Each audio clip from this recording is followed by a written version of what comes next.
এমন যদি হতো আমি পাখির মতো। না, আজকে গান গাবো না। এমন যদি হতো যে ভাইরাস থেকে তোমার বিশ্ববিদ্যালয়ে একটা প্রশ্ন আসছে, সেটা তুমি কমন পাচ্ছ। আবার এমন যদি হতো যে ভাইরাসের অনেকগুলো গুরুত্বপূর্ণ অংশের মধ্যে ভাইরাসের যে প্রকারভেদগুলো আছে সেখান থেকে একটা প্রশ্ন এসেছে। আচ্ছা, এমন যদি হতো যে ভাইরাসের যতগুলো প্রকারভেদ আছে তার মধ্যে গুরুত্বপূর্ণ প্রকারভেদ হচ্ছে ডিএনএ ভাইরাস এবং আরএনএ ভাইরাস কারা, সেখান থেকে একটা প্রশ্ন এসেছে।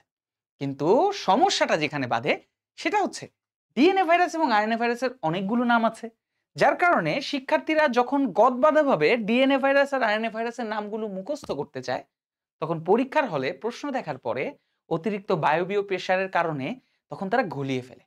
তাহলে আমরা কি করতে পারি? এই ডিএনএ ভাইরাস এবং আরএনএ ভাইরাসের নামগুলো কিভাবে মনে রাখবো তার জন্য একটা ট্রিক্স দেখতে পারি। ট্রিক্সের জন্য তোমাকে ফার্স্টে বলে রাখি, তোমাকে একটা সাইড আগে বেছে নিতে হবে। হয় তুমি শুধু ডিএনএ ভাইরাস মুখস্থ রাখো, অথবা শুধু আরএনএ ভাইরাস। ধরো আমি ডিএনএ ভাইরাসের নামগুলো মনে রাখতে চাই, এটা আমার পছন্দ। ডিএনএ ভাইরাসগুলোর নাম মনে রাখার জন্য তোমাকে অবশ্যই একটা ছন্দ ইউজ করতে হবে, এবং এই ছন্দটা অনেকেই জানি, এবং যারা জানি না তারা এখান থেকে দেখে নিই। সেটা হচ্ছে টিপুর ভাই টিটু ভ্যানিলা হতে ভ্যানিলা হতে ফ্রান্সে এলো। ঠিক আছে, ভ্যানিলা হতে ফ্রান্সে এলো আমরা অনেকেই জানি, এটা দিয়ে আমরা মনে রাখতে পারি, তাই না? আরো কিন্তু টুইস্ট আছে, একটু শেষ পর্যন্ত দেখতে হবে। সেই টুইস্টটা কি? শুধুমাত্র এই ছন্দ দিয়ে যে নামগুলো এখন ডিকোড করবো এগুলো মনে রাখলেই হবে না, আরো কিছু টুইস্ট আছে। আগে চলো আমরা ডিকোড করি। যেমন টিপুর দিয়ে হয় হচ্ছে টি আই ভি, ভাই দিয়ে হয় হচ্ছে ভ্যারিওলা, ভাই দিয়ে কি হবে? ভ্যারিওলা। ঠিক আছে, টি2 দিয়ে যেটা হয় সেটা হচ্ছে টি2। ভ্যানিলা দিয়ে যেটা হবে সেটার নাম হচ্ছে ভ্যাক্সিনিয়া, ভ্যাক্সিনিয়া। ঠিক আছে, ভ্যাক্সিনিয়া।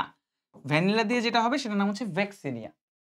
হতে দিয়ে যেটা হতে পারে তার নাম হচ্ছে হেপাটাইটিস বি ভাইরাস। মনে রাখবা, হেপাটাইটিস ভাইরাসের প্রায় 5টা প্রকরণ আছে, 5টা প্রকারভেদ আছে।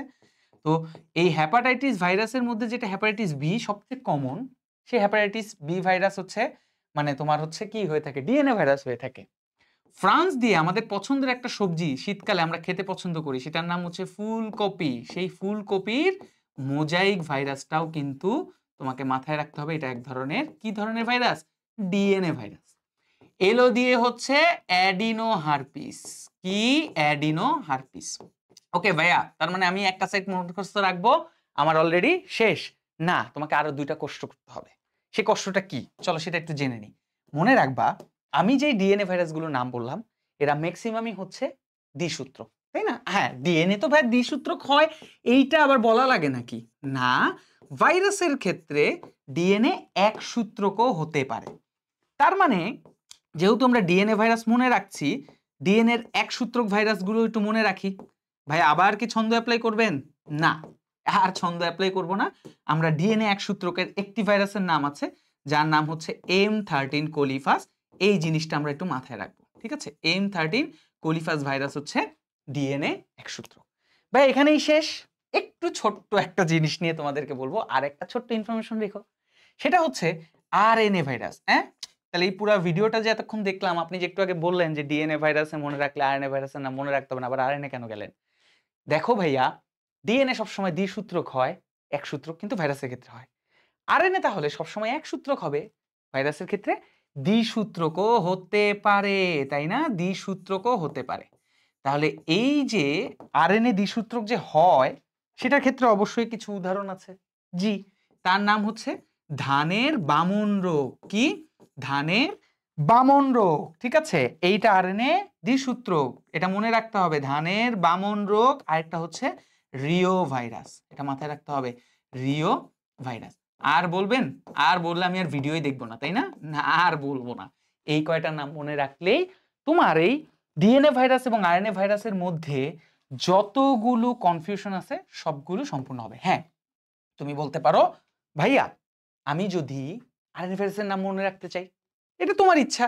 তুমি যদি আরএনএ ভাইরাসের নাম মনে রাখতে চাও, খালি একটা কথাই বলবো, ডিএনএ ভাইরাসের আমি যেগুলো উদাহরণ দিয়েছি এগুলোই যে পৃথিবীতে বিরাজমান তা না, বাট আমরা যে বইটা ফলো করি তার মধ্যে যে উদাহরণগুলো আছে সেগুলো এই ছন্দ এবং এই অংশের মধ্যেই কমপ্লিট।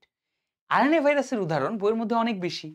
আমরা জানি যে আমরা সবাই যদি অল্প পরিশ্রম করি তারপরে বেশি ফলাফল পাই, সেটা কে না চায়? আর সেটার জন্যই হচ্ছে জিএসটি ট্রিক্স, অর্থাৎ তুমি এই ভাইরাসগুলোর নাম রাখলে, মনে রাখলে তুমি আর পরীক্ষায় কখনোই ভুলাবা না। ডিএনএ দ্বিসূত্রক কারা, ডিএনএ একসূত্রক কারা, আরএনএ দ্বিসূত্রক কারা। এর বাইরে যা বলবো, টিএমবি, ডেঙ্গু, জলাতঙ্ক, র‍্যাবিস, ইনফ্লুয়েঞ্জা, দেখো এর মধ্যে আছে? নাই। তার মানে এরা সবই আরএনএ ভাইরাস। তাহলে আর তুমি জীবনে ভুলবা না। আরেকটা কথা মনে রেখো, এই খুব শীঘ্রই কিন্তু শেষ মুহূর্তের জিএসটি গুচ্ছ কোর্সটির ক্লাসগুলো শুরু হবে এবং এই কোর্সটিতে ভর্তি হও। তোমার স্বপ্ন যদি শেষ মুহূর্তের এই জিএসটি এবং গুচ্ছের যেই শেষ ভরসা থাকে, সেই শেষ ভরসার যে ইউনিভার্সিটিগুলো আছে, সেগুলোর স্বপ্ন পূরণ করতে চাও, তাহলে আমরা যাতে তোমার স্বপ্নের সারথি বা পথ প্রদর্শক হতে পারি। ইনশাআল্লাহ দেখা হবে নতুন কোনো জিএসটি ট্রিক্স নিয়ে। সেই পর্যন্ত আল্লাহ হাফেজ। আসসালামু আলাইকুম।